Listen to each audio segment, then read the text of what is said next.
میں یہاں پر آپ کی خدمت میں حضرت علی المرتضیٰ رضی اللہ تعالیٰ عنہ کا خطبہ پیش کرتا ہوں، جس کو امام ابن جریر رحمۃ اللہ علیہ نے تاریخ طبری کے اندر ذکر کیا۔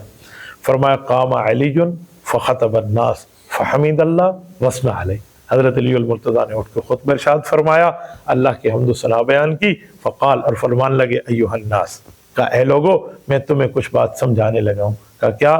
فرمایا املکو انفسکم، ہم لوگ تو اپنی جانوں کے مالک ہیں، کفو ایدیکم والسنتکم، زبانوں کو بھی بند رکھو، اپنے ہاتھوں کو بھی بند رکھو، ہؤلاء القوم، یہ ہمارے ہی لوگ ہیں، فانہم اخوانکم، تمہارے بھائی ہیں۔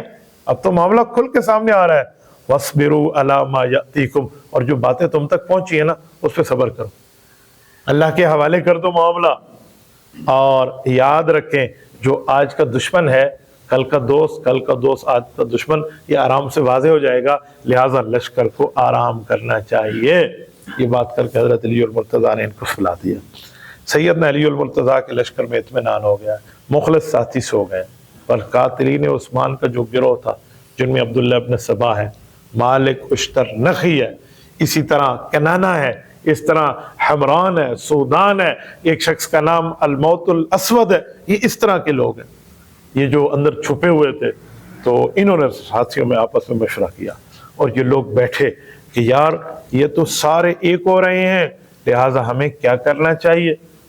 یہ اب مشورہ کر رہے ہیں، باقی حضرات سو گئے، رات کا وقت گزر رہا ہے اور ان کا آپس میں مشورہ چل رہا ہے۔